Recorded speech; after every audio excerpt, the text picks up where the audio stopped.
Hey, race fans, welcome back to another episode of Buckle Up, an ultra running conversation. Mandy, we don't know where you're at now, but a minute ago, before your computer overheated, you were outside enjoying the Sawatch range of the Rocky Mountains. So that tells me that you're somewhere on Highway 24 past Leadville. Am I right in my assumption? You are right, Brian. So fun fact about Mandy Mullen is she loves to travel. She loves to go watch races, run races, just adventure. And I'm not good about coming home, but I have a good excuse this time. So I'm traveling back. If you're watching, you can see my shirt. I'm wearing a Hard Rock shirt. My son and I, my oldest, and I went and spent the last couple days at a tiny little race that you might know of. Brian, I'm sure you've heard of it, the Hard Rock 100. It sounds familiar. Gets like a lot of people watching the live stream. The who's who of running travels down to Silverton, which I'd never been to. Adorable town. Had such a great weekend, but not a lot of sleep. So more sleep than the runners got for sure, but just a couple hours each night. I ran you might have seen me on the live stream. I was running the finish line timing at the Rock from midnight until 6 a.m. on the final night. For a golden hour, which was really awesome. It was so much fun. And I never quite realized that the way we actually track the timing for that is it's the moment that the Rock is kissed. That is the finish. That's the finish line. That's the finish line. So I knew the Rock was the finish line, and I was just assuming like you get to the Rock and that's your end time. No, it's actually when the kiss, when the magic happens. So that was really fun to do that. And of course the event had some highs and some lows. Obviously the course record, Katie Scheid broke that course record. That was super awesome to watch. For her to break Courtney's record. Got to volunteer and hang out with some awesome people. Got to talk to Tara Dower and hear her story about being sad about being the first on the wait list but not getting off. Yeah, it was great. Hung out with Michael Wardian. He was an awesome all-star person. Like he got done running the race and got maybe an hour's sleep, I think he said, and then he showed back up to the gym and washed dishes and cooked cheeseburgers and food for all of the other runners all the way through golden hour. And of course, some of you saw the news, like there were some tragedy on the course. They lost a runner. So that was really hard, but we're all praying for Elaine and her family and running in her spirit. And, luckily the wildfires didn't postpone the race. I know Dale and the rest of the race team had to talk about the considerations of the smoke and was it still safe to run, and it was, and it cleared up pretty fast. I think by midday it wasn't really smoky anymore on Friday. So overall had a really great time. I know you spent the weekend in Leadville, but I think we're just always grateful for those weekends we can spend immersed in the community doing cool things and just with awesome good people. I took my 12-year-old with me and he was a rock star. He volunteered, made so many new friends. Yesterday we were coming home and he said, "Mom, I really love when you take me to these things and we go and do these things, but the only thing I don't like about it is when we have to leave because I feel like we've made so many more friends and family members and I hate leaving." And so it was just such a sweet sentiment and it just was so cup-filling to watch him pour into that running community all weekend, and I think he's a future hard rocker.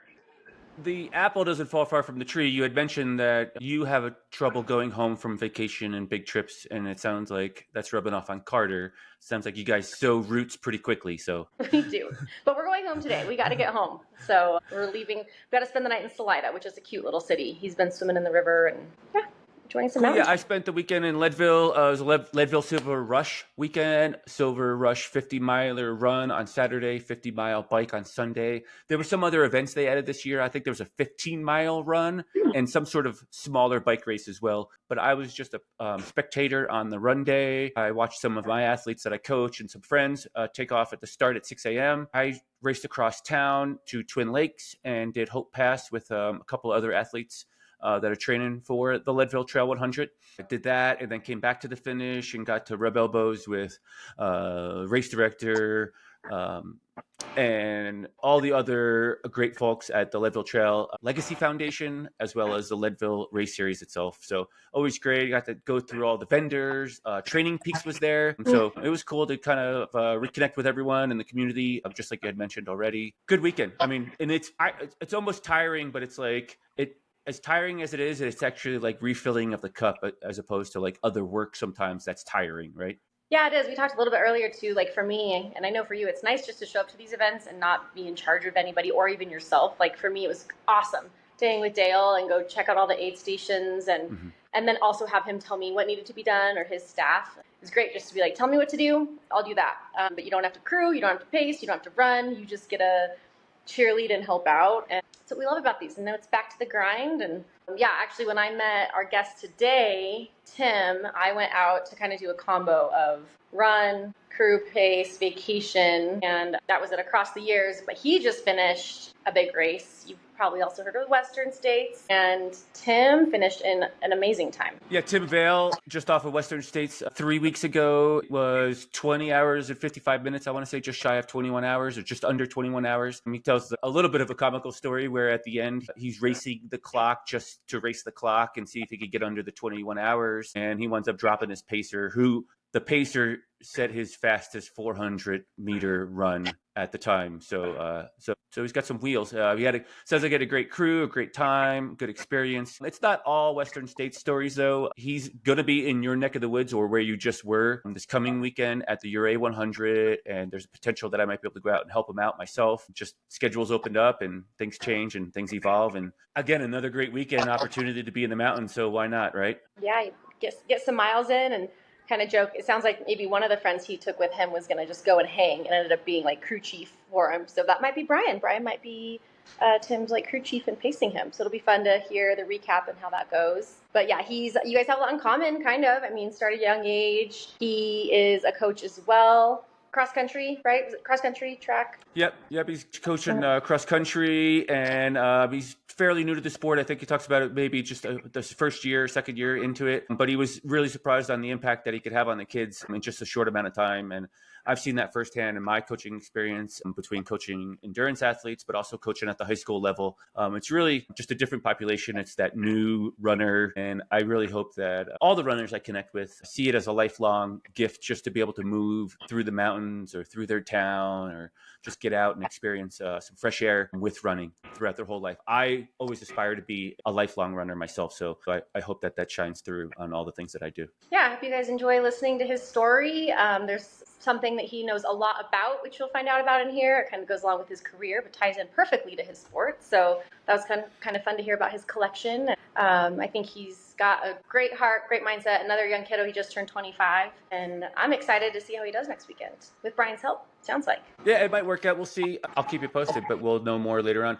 Thanks for tuning in, guys. Always like, subscribe, share, and comment. Let us know if you have a guest in mind that you think would be a great fit for our show. Hit us up on our social medias, all the places. Thanks for tuning in. Without further ado, here is Tim Vail. Enjoy.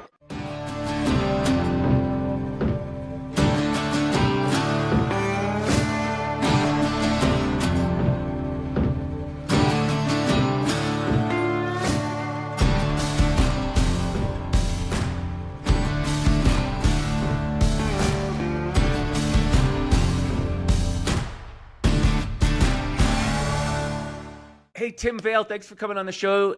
I guess it's morning in California. It's late morning here in Colorado. Obviously, we have a lot of things to talk about. You're doing some cool events in the sport, in the space, and we always ask how you got into the space.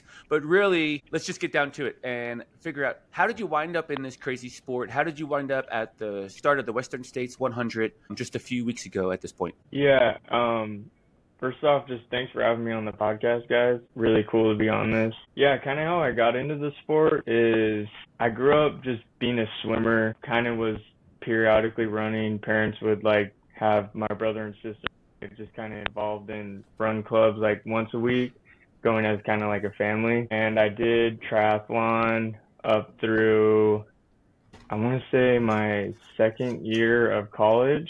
So I kind of just had that background and swimmer my whole life. The way I actually got into ultra running was my weakest leg in triathlon, and I was just like, I have to become ultimately the best runner that I possibly can to succeed in triathlon.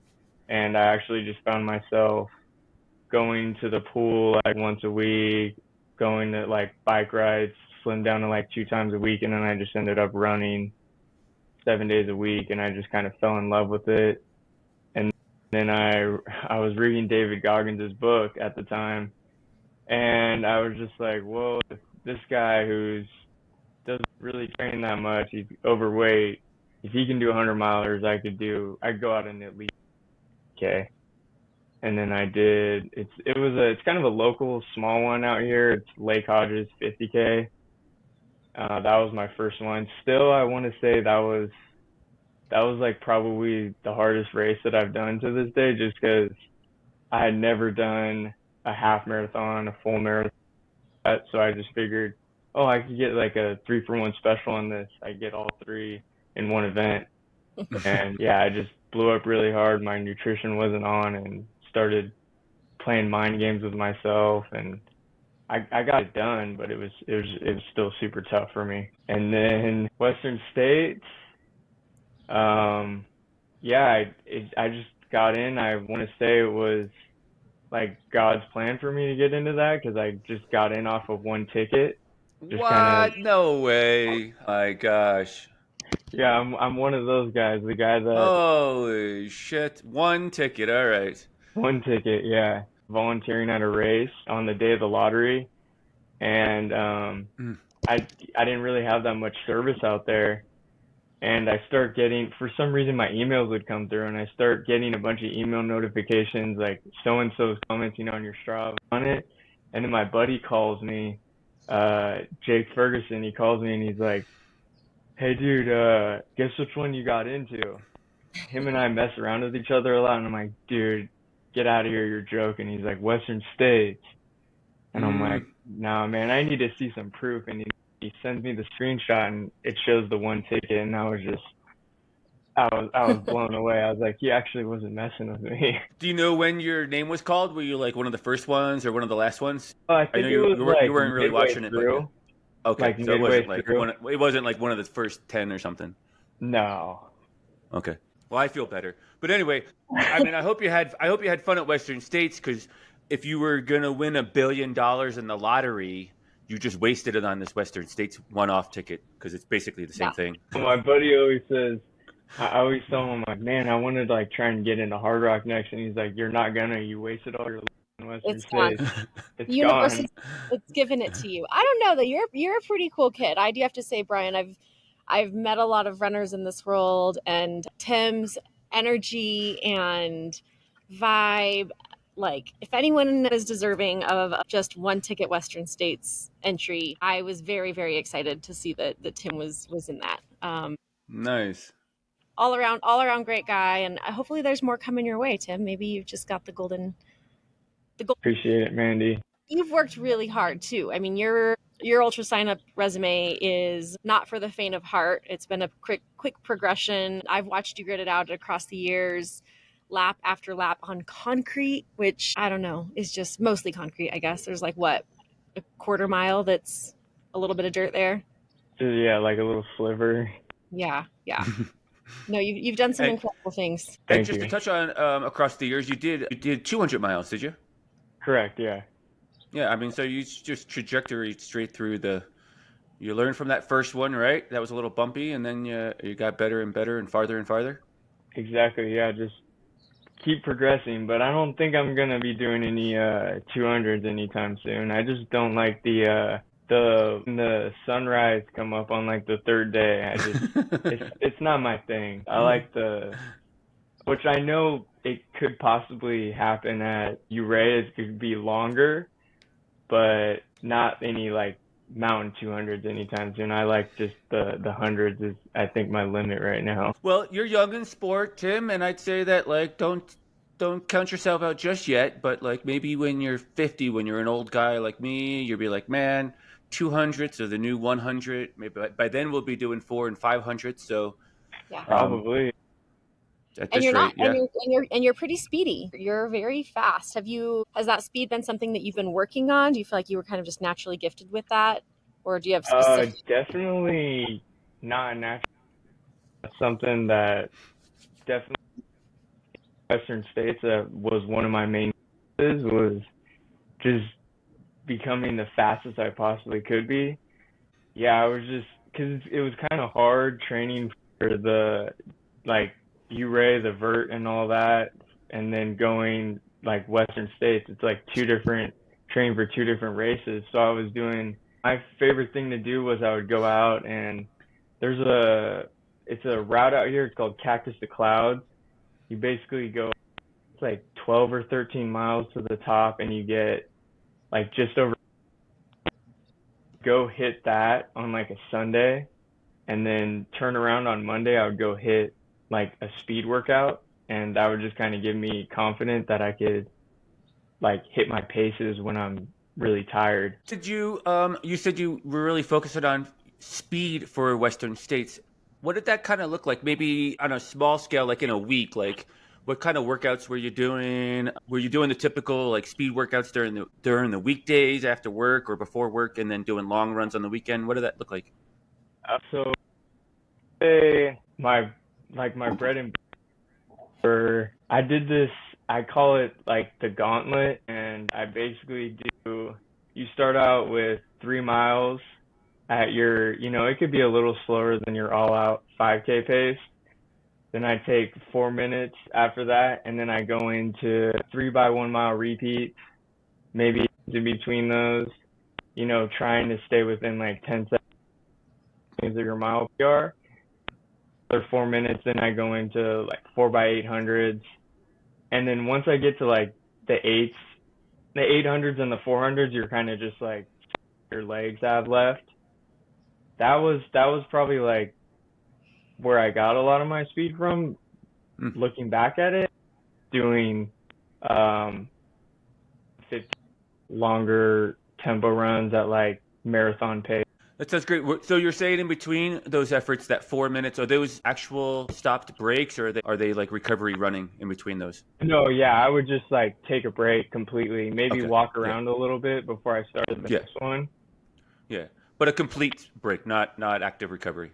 Yeah, exactly. Just complete stop. Mm-hmm. Cool. No, that sounds tough. That's a super tough workout. I just kind of like put that together by myself, just because I like trying different things, just to see how my body responds, and some respond very well, and then other times it doesn't like it, and I'll be able to tell that within maybe a couple of days to a week. I'll be able to tell if it's not. Tim, are you working with a coach, or are you coming up with all of these plans on your own? Make them up by myself. Currently do not have a coach.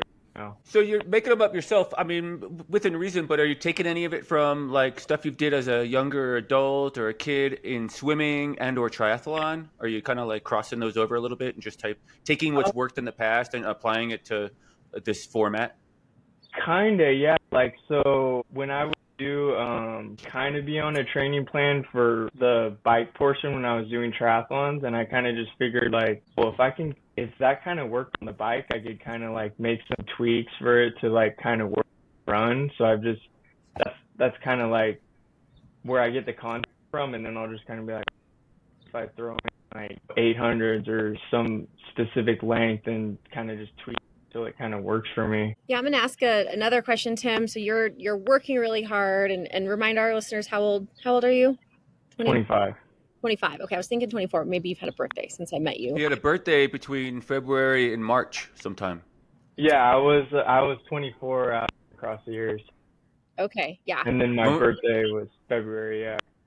So young kid, newer in the sport, doing incredible things, and you're not just like willy-nilly just signing up for things and doing it. You're focused on it, you're working hard, you're training hard. What else is driving you other than a David Goggins inspiration? Is there anything else we need to know about Tim? Like, what's keeping you going in this versus choosing a more standard, a little more boring route in life? Like, you're doing some wild, adventurous things right now.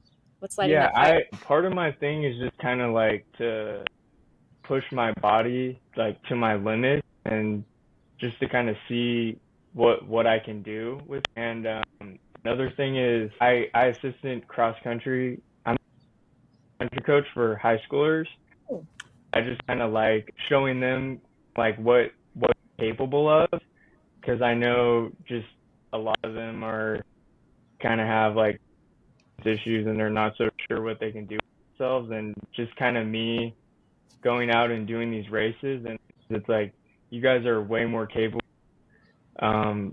than what you guys think you can do. Like, a lot of it is kind of just in the mind, and your body can really take you where you would least expect it if you just kind of let it do its thing and have the right mindset. I've been coaching high school track for a number of years now. I coach the distance kids. Maybe it's not obvious, but it should be. I don't know how to do anything else at track besides run long distance. But I just took over as the cross country coach for our local high school, and that's why our meeting was a little late this morning because I had practice this morning. Did you guys start practice yet yourselves? They started doing. We had our first run. I think it was the weekend of Western States, but I couldn't make it out, so I was traveling. I'm bummed, but yeah, I mean, I really, last year was the first year doing it, and it's really awesome because I realized like the impact I had on the kids till the end of the season. Yeah, it would just be like the kids that I least expected, maybe that I kind of thought they didn't really appreciate my presence there, that would come up to me at the end of the season and tell me like, hey coach, I really appreciate you coming out here. You really helped me with my running and changed my perspective on it, and I actually enjoy running now. And then even just having the parents at the end of the season come up to me and tell me like, hey, so and so, he's running now just on the weekends for fun, and he never used to do that, and I really think you had a huge impact on him. And I'm like, yeah, it's pretty cool when you're just doing something that you love, and people are kind of can feel the impact on themselves, like just out of a passion that you're doing for, out of love. Totally relatable. I'm in that boat myself. I coach full time endurance athletes online in an online format. I've been doing that for about 2 years full time, and then I coach high school like locally. And the same thing. One of the kids that runs track with us knows I do ultras and stuff like that. And his senior year, which was last year, he ran a 50K. Unfortunately, it was right in the middle of the season. It would have been a better timing to do it somewhere else, but right in the middle of track season. So he wasn't so good at the mile last year, but he actually in our awards banquet said the exact same thing. He went up and stood up and said that his influence for the 50K was in part that Coach Brian runs really far distances, and it kind of gave him the reassurance that he could try something different. Yeah, I think that's it's so cool. cool. It's like it also shows them not just like you're not motivating them right now in their performance now, but I think it shows them that there is a world beyond this that they can continue on. Like personally, I don't remember when I did track in high school, no one in my town ran. I had an uncle who used to run, and this is funny now thinking about it. He would run 5 miles, and that was his long run. And we all thought, and I think maybe he'd run like a marathon, but I think like his workout long run on the weekends was 5 miles. And then I remember my dad started like running because my uncle ran, and he would run to and from work and ended up being maybe 5 miles, and we thought that was so long, so long. But like to that extent, like we weren't surrounded by grown-ups who ran in adulthood. Like we were so very sheltered in northeastern Colorado at the time, and the running bug hadn't hit really big yet. But I think it's so important to show them, and you have that direct impact with them, that it doesn't stop at the end of cross country or track in high school or college, that actually it can be a part of your forever life, and you don't have to do it full time for it to be a part of your everyday life. Like you can have a career and then also still be a long distance runner. So I think that is so cool. And I would imagine today, maybe you guys, this more, Brian, now, like when I grew up, I don't think our coaches necessarily were big runners all the time. Like they just, it was like the, history teacher got picked to coach the track team, and they didn't really know running or love running, but they just did it. And I wonder today, are there more coaches that are actually doing it in their adult life? What do you think? Tim, go ahead. Let's hear your experience. From what I can see, I think I have one of my buddies, he's one of the local high school coaches out here, and he's a big runner. And I would say from what I've seen, I would say there's more coaches that are actually involved more in the sport now, at least down here in San Diego area. Yeah, I'd say Western Colorado, where we compete locally. I'd say it's probably, especially at track, it's pretty bad, quite honestly. Like the coaches aren't involved in the sport. I think they have experience having done it in the past, But like for an adult, it's hard to be like a shot put coach and go do shot put events on the weekend. Like it's just not something that happens. But for runners, like we have 5Ks every weekend, we could go do a 5K, right? So I mean, like it's a little bit of a different thing. So that shot put coach doesn't do that. He plays softball, basically. Like I mean, that's the community sport that he can play and enjoy and do something like activity wise. So I'd say it's a lesser percentage at track, but I think cross country, like really, like both myself and the other new coach as well, Melissa, we both are runners, and so we're like. But I have been the new coach at track, and they were like surprised when I said, "Hey, we're gonna go do a 2 mile, just a base building run early season," and we picked a route, and then they were like, "Oh, you're going with us." Like it was a surprise to them, like, "Oh, you're going to go out and run with us," because normally we just run and come back and then the coach is here. And I'm like, "No, I'm literally going to go out and run with you." Yeah, that's the way it works for me. I'm here to run as well. Yeah, some of the even the kids last year, since it was my first year coming in coaching, they were surprised when like the head coach would send us out on a tempo run with paces, and then I was like, all right, let's go. I got like the paces, I'm gonna set the pace, and they were kind of like, they weren't used to it, having someone that could go out and hit like whatever 5:30s for this long, and I'm like, let's go do this. But at the end of the day, I think they really did appreciate it. I mean, with anything, it helps because you're also leading by example, right? I mean, like they see you out there doing the work, you're able to do it. You're not just barking orders and making up numbers. Like there's some science to it. You can back it up and you can prove to them that you're willing to do the same work that you're asking them to do themselves. Yeah, it's like a respect thing kind of too. Yeah, exactly. So Tim, outside of your influence in coaching, what does your run community look like in San Diego? Do you run with friends, family? Have you gotten others to run with you, or have you just made new friends throughout the sport? There's a local group down here where it's called SD Trail Runners. We, I mean, we run on Monday nights at 6 p.m. I try and make it out to that to that as much as I can, because that was like the first group that I ever went to, and a lot of my friends that I met in the ultra world were met at that group. So I try and go there as much as I can. It's kind of tough though, because out in Ramona, and then it's down, it's like maybe a 25-30 minute drive. So if I'm kind of like in the area, I'll go and pop by.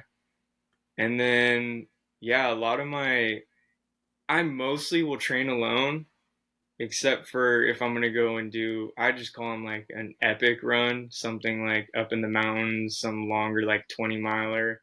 Then I got like a little group that I've met at like some races or group runs that we'll go all do it together. That's really great to have community around you. And I think that really brings us back to the sport all the time. I know Mandy and I had some big weekends that we talked about in the intro already with running and running community. We're barely scratching the surface here. I did want to talk about Western States just a bit, but you had a smoking fast time. You were sub 21 hours. I think it was 20 hours, 55 minutes, if I'm not mistaken, something right around there. And that's just smoking fast. So congrats on that. What did your crew look like? Let's just kind of get to the basics of it. Like, who's out there crewing you? Did you have some pacers? Did you get your SC trail runner crew friends out there? What did that look like? Yeah. So originally it was going to be, I had three of my buddies, Jake, Chris, and Herschel. They were Herschel was just gonna strictly pace, and then I had Jake and Chris, they were gonna crew me. And it ended up being last minute, I had one of my other buddies, Harsha, jump in and help crew, which was amazing because he would come out to where like the runners were coming in and like flag me down, and then Jake and Chris would be back at like the chair getting everything ready. So it worked out perfect because he was actually just going to come up and watch, and I was out at SD Trail Runners the week before Western, and he's like, yeah, I'm going to go out to Western and just watch. And I'm like, dude, well, if you just want to like roll with my crew, so you could just ride along with them and just kind of get like front row seats and just check it out. And he's like, yeah, man, like I'd love that. So shout out to Harsha for coming in clutch at the end. That was cool. So it was just, yeah. Hit him a little bit. Yeah. He loved it. He loved it too, because he got to meet Killian at the end, got a picture with him, and he was like, yeah, that was so cool. Like he was so stoked. So yeah, it was just a three man crew, and then after what was it? After the river, because my Mhm. buddy Herschel picked me up at Forest Hill and took me Mhm. down to the river. He drove out because he had stuff to do earlier in the day. So he drove out. My crew picked him up, paced me, and then he crewed me for like a couple aid stations after that, and then he had to go home. And then my buddy Jake picked me up from the river and took me to the finish. Cool. And they're all got some experience as well, or enough experience. There was no one new to sport there. No, yeah, they all have some experience under their belt, so they kind of knew what I liked at the certain times, like when I was bonking or something. Like they knew what to give me because they've both Herschel and Jake, my two pacers. I've ran Herschel. I've ran 200s with. Like we ran the full thing together, stayed together the whole time, and then Jake, we did Mogi on Monster together. Mm-hmm. So that one was, they both kind of know what I need at the right time. So that was super helpful. And Tim, did you run alongside any other runners? We noticed you'd finished close with Shay, who we interviewed a couple weeks ago. Did you spend any time with her or anyone else out there on the course that's worth noting?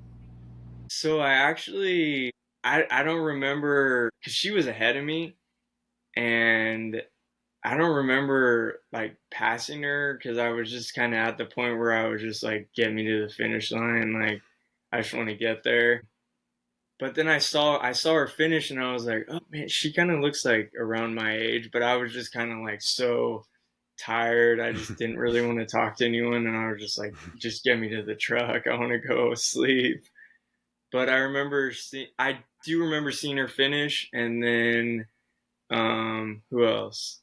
The Cocodona winner, Harry. I think his Oh, last name's Supertes? Yeah, yeah. yeah. I Supertes, yeah. remember running alongside him for a little bit after the river, and I just remember telling him like, "Dude, you're such a beast! Like, I love watching you race and all that." He's like, "Thanks, man." Like, seems like he's a super cool guy.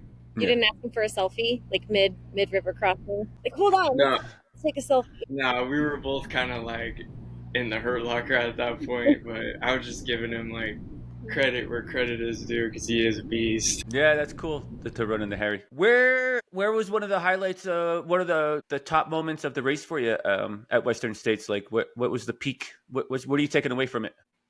I honestly, I'm still kind of like, I think it just hit me yesterday or 2 days before, kind of like, dang, like I got to run Western States and all that. I would definitely say the coolest part, I'd have to say the escarpment going up at the top there and just kind of like taking a look Mm. back and watching the sunrise was pretty crazy. And man, the first 50K of that course, because I just like really like being in the mountains, being up high, and especially running along a ridgeline. That's my favorite thing to do, and that was just unreal. That was my favorite. The first 50K was like probably my favorite part of the course. It was a lot more technical also than I was expecting. I was kind of just thinking, like these trails are going to be pretty tame if these people are, ripping like 14-hour hundreds on it. But like when I got up over the escarpment, it's actually pretty, there's some pretty chunky rock there where it's Mm. like, yeah, you really got to watch where you're stepping. But I really like all that kind of stuff. So that was definitely my favorite. And then just Cool. seeing my buddies when I would come into aid stations, and my parents actually came out too. It was kind of like my mom was just going to come out with her sister, and then my dad ended up coming out, which was pretty cool. So they were there at Forest Hill, and then they saw me at the finish, which was pretty cool. So definitely seeing all of them was a highlight. So definitely couldn't have done it without them either. So huge shout out to my crew and my parents. I was going to ask one of my favorite questions, Brian. I don't know if this is annoying to you, but I like to ask this because my parents have been and my sisters have been so shocked at what they see at races. Like in the early times, it was like trying to talk me out of it, or like, you don't look good, you should stop. And now they just know that that's just part of the process. How does your family react to what you're doing, Tim? And you at your highs and your lows. What's that experience like out there on the course? So originally I was gonna like have my mom come in and crew me, but she just like I just didn't want to like see her like have her see me through those like low times. She's done it before on like a 24-hour loop one or some 50Ks, but I just it's just better when I have my buddies there that are just kind of like they this is normal, whatever, this is happening. But because I just told them kind of like, hey, you guys can go and watch, but just kind of like stay back a little bit and kind of just like let me do my thing. So, but I think my mom's kind of like I remember when I first started doing like 24-hour ones or hundreds, she was kind of like, "You're doing another one," like, what? But now she's just kind of like, "Oh, you're gonna go do 100? All right, cool." Like it's just kind of like normal at this point. You mentioned that you grew up as a swimmer, but your other siblings and your parents both ran a little bit here and there, and kind of like were in run groups. So are they still active in the run community themselves in a lesser level? I mean, yeah, more they kind of just will exercise when they can, like while they can, whether that's like getting off of work, going on like a little walk or a jog. My dad's he's still big into like weightlifting. So Mhm. he'll like go hit a long weightlifting section and then go for like 4 or 5 mile run after. It's just kind of harder for him now just because, I mean, he's working a lot right now. So he kind of maybe gets to get out and run like once, 2 times a week. So And Tim, what about going back to Western here? What about the low moment? What did it look like? Where was it? And how did you overcome it? How did you get through it? yeah, I would say this was like the one mistake that I made in the race was leaving Forest Hill. It was like later in the day and I was going down that, you're kind of descending down into the river and the sun's kind of at the point where it's like behind the mountains, so you're not getting like directly hit by it. So my thought process was just from past experiences, okay, the sun's about to go down, like maybe slow down on the cooling because once it goes down, the temperature is going to drop like a good 7, 8 degrees. And then if I'm too cold when that happens, I'm going to start to shiver. So I stopped cooling after Forest Hill, and I actually started overheating after I crossed the river. So I couldn't eat for a bit.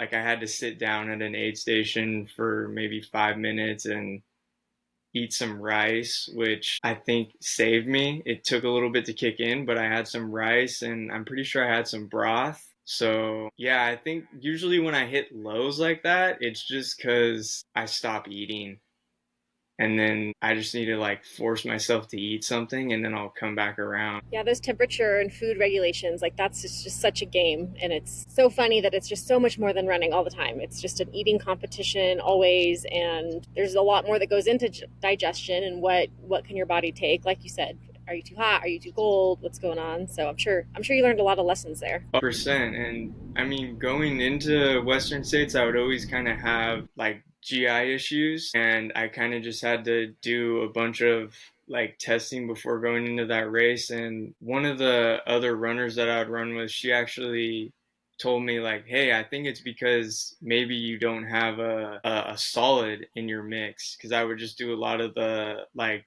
drink mixes and gels and I would feel really good for like 10, 11 hours, and then I would just like everything would start running through me. So actually what I was doing the whole race was I would get the Nature Valley bars and I would just crush them up, and then every like hour and a half I would just take one of those just to kind of keep everything together, and it worked pretty good. Like the peanut butter granola bar you're talking about, right? Yep. I Okay, would just making crush sure. it up to like something super fine that I could just kind of like dump down the hatch. Mm. That's good. That's a good idea. Yeah. Tim, what about the finish? Like, how excited were you once you hit pavement? You came out of the woods, you hit pavement. Gosh, I think you're a mile away. It's mostly downhill. There is one little roller in there, I think. But like, what was that like? Was the crew there? What was the feeling? What was the sensation? So, I was going up that last little climb before you hit you go across that no hands bridge, and then you Mm-hmm. have a climb before you hit the pavement. And I'd actually taken my watch off, and I was like, I had to put it in my pack because I was like looking down at it too much. And I remember we're maybe halfway up that climb, and I told Jake, I was like, hey, what time is it right now? And he was like, something, I forgot what time, but it was like 46. And I Mm-hmm. was like, I can make it to the finish with, under 21 hours. So I was like, hey, give me my watch. So I put my watch on, and we just start booking it up the hill. And as soon as we hit the pavement, like I just blew that last aid station, and we were just like, it was just going as hard as I could all the way to the finish. And yeah, getting like right before you enter onto the track, I had another one of my buddies who came out, Orlando. He was taking like shots at me the whole time out there on the course, which was pretty cool. And him and then the rest of my crew like picked me up, and they were like running alongside me on the track. At that point too, I was kind of like tunnel visioned in, so I kind of wasn't really like hearing anything they were saying. I was just kind of like locked in on the finish line. And then my buddy Jake, he was like, we're rounding like the last little before you hit the straightaway, and he's like, you won't drop me? Like, drop me, come on, let's go. And then I just was like, all right, you want to get dropped? And then we just like went as hard as we could. Did you drop him? Yeah, Nice. he actually got his we were looking on Strava, and he got his fastest 400 on that, which was funny. That's like every pacer's fear is getting dropped, and to do it at the end of the race, just bravo, man. Yeah, I call that because my buddy Herschel, who paced me from Forest Hill down to the river, I actually got inspired to start going as hard as I could at the end of a race because I saw him do it at one race, and I was like, man, I'm gonna start doing that now. So we call it pulling a Herschel at the end. Let's back up a second. You said Orlando met you just before the track, right? And you said he was taking shots of you. You're talking about like a camera. He's a photographer, maybe? Yeah, he is. Oh, I was making sure it wasn't alcohol shots. I was like, man, you were doing shots and did sub 20 No, hours or 21 hours? Okay. no, yeah, like filming me and Okay. getting some Yeah. photos and stuff. Photography shots. Yeah. Yeah. Sweet. Cool. That's awesome. And you mentioned your highlight was the escarpment, running on the ridges, maybe that first early 50K. And man, that kind of segues right into today is Monday morning, right after Hard Rock, which we all know. But in 6 days' time, is it 6 or 5? I think it starts on Friday morning. You're going to be back in that area in the town next to Silverton, Colorado, little town called Ouray, Colorado, for the Ouray 100 with my friends Charles and Chris. Those guys are awesome. You're going to have a blast. And if you thought that first 50K was fun, this whole race is basically ran on a ridge. So lots of climbing, lots of descending. But tell us a little bit about the preparation for the Ouray 100. Yeah, so I've just kind of been getting my bags and my nutrition Ziploc bags ready this week, and I was kind of getting a little overwhelmed looking at the charts of, the aid stations, because I'm like sitting there and I'm like, dang, this section, like 7 miles, could take me like 3.5 hours. And I'm just like, okay, so I need this much food to last me this long. And I actually only made bags until I think it was Crystal Lake, just because I was like, you know what, at this point, something is probably going to go wrong. It's like mile 70 something. So I'm probably just going to have to improvise at that point. So the preparation, that was kind of getting a little overwhelming, just kind of like seeing the distance you're going and then how long it could take. And then, just kind of like on the training aspect, I've just been doing as much as I can, like leading up into Western, because I figured once I hit Western States, it's done. Like there's not really much I can do after that. So I just tried to get in as much vert as I could and just pounding on the quads just to prepare myself for that 40,000. Yeah, and you're coming from down low, and we are up high. I'm kind of far away from there now. I'm a couple hours away. I'm in Salida, but I just passed through Ouray coming back from Hard Rock, and it's up there. So is there anything specific you're planning nutrition wise specifically, or just anything for the elevation? Forget where you're sitting at in the mountains. So I was kind of like looking at some like podcasts and doing some research, and people were just kind of saying to eat like more often but smaller portions. So I'm gonna probably be doing that because I don't really have that much experience being up high. Like the highest I've been was I think like 10.4. So anything after that is kind of like I have no idea what's gonna happen. So that I brought a lot of like liquid calories with me and gels. So I'm gonna try and eat real food right off the bat until I can't, and then hopefully go to the gels and the liquid calories. But Brian, I know you've done this one. You got any advice for me? Man, it's a tough one. So in 2021, I was signed up for the 100, in coming out of a COVID year after Moab 240 in 2020. I wound up with a bad case of plantar fasciitis. In 2021, I was signed up for the 100 in Ouray, but I backed down to the 50. I did complete it on with some plantar in my foot. It's the back half of the 100. So Which is the harder part, though. Which is the harder part. It's got 23,000 vertical for 50 miles, where the first half's 20 grand for you guys. And then in 23, I did the whole 100. I went back for my redemption, even though it wasn't really like I didn't bail or anything early. I just kind of backed down distances. But in short order, yeah, I did do the 100 in 2023. I was there with Simon was there.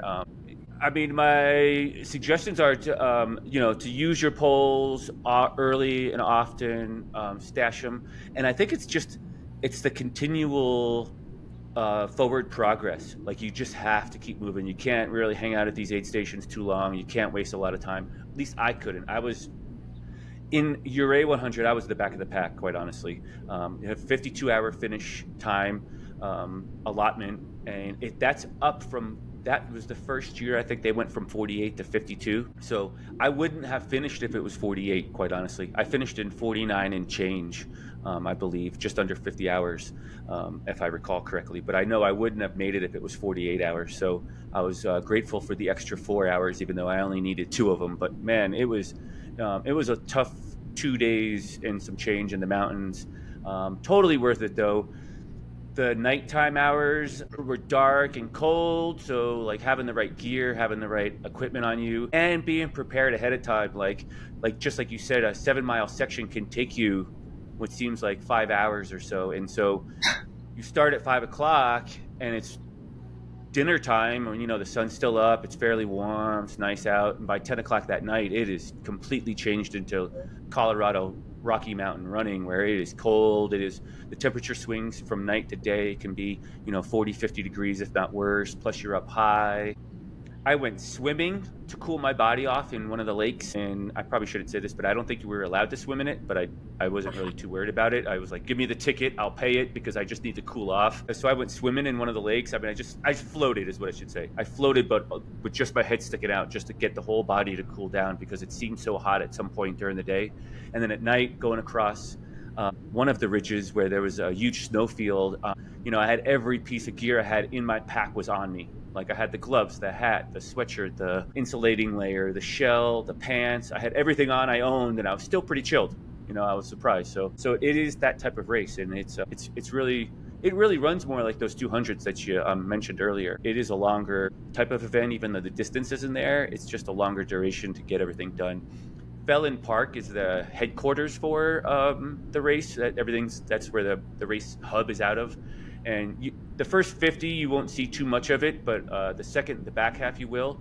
And I ate a lot of burgers out of their aid station. And I think I was like an anomaly, because every time I came in and they asked me what I wanted, and I told them I wanted the cheeseburger, they were really surprised, and they were like super excited to make it for me, because other runners weren't eating cheeseburgers. But I was doing the calorie game like you just talked about. I was eating as much as I could, and I thought a cheeseburger right now is probably a good idea, just to get some meat and calories in me, That's good to know all that stuff. I'm gonna take all that going into this race. Yeah, Tim, Appreciate it. a strategy I heard from a couple of people out this weekend out at Hard Rock that were coming from sea level was just that nutrition game, like you said, just making sure you always had fuel because you never knew how long it was going to take and how you're going to feel. But I saw a couple of people at an aid station, which I'm sure this is common strategy you've done before, but I've never done it, but to carry just Ziploc baggies. And when you get there to one of those sections, just even if you're not going to eat, and like Brian said, to not hang out at the aid station for too long, just pack those Ziplocs with the quesadillas, the cheeseburger, pack it out with, like making sure that you've got a Ziploc to take stuff so that if you are running behind on time or you don't want to hang at the aid station or sit down and eat the cheeseburger, like take it with you and move on and go, and giving them just that extra fuel. Yeah, which I always run out of food and then I'm like, shoot, I should have brought more with me from the aid station, but like it's hard to carry a cheeseburger, like in your hand or just with a paper towel. So I'm taking that strategy. No, that's a good one. Just because also too, those minutes build up at the end of the race, like 2 minutes, 3 minutes, it all stacks up.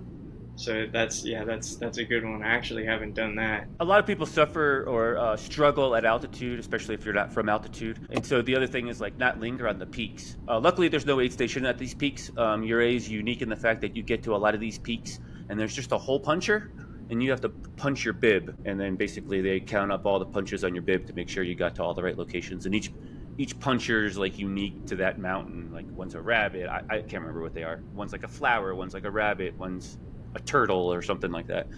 And so you're hole punching. So it's not like you're going to go to the top of these mountains and get an aid station and like linger there. But really, my thought was always to try to, if I was going to hang anywhere, I was going to hang low. Even myself living at altitude, I was still going to get to the summit of something and quickly get off of it. And then if I was going to have to chill out somewhere, it was going to be down lower. So just keep that in mind as well. And do you have crew coming out with you for this one, Tim? Yeah, the boys coming out or what? Yeah, who's coming out? Let's hear it. What's the crew look like? It's just going to be my mom on this one. All right. She's really in for the suffer in this one. Yeah.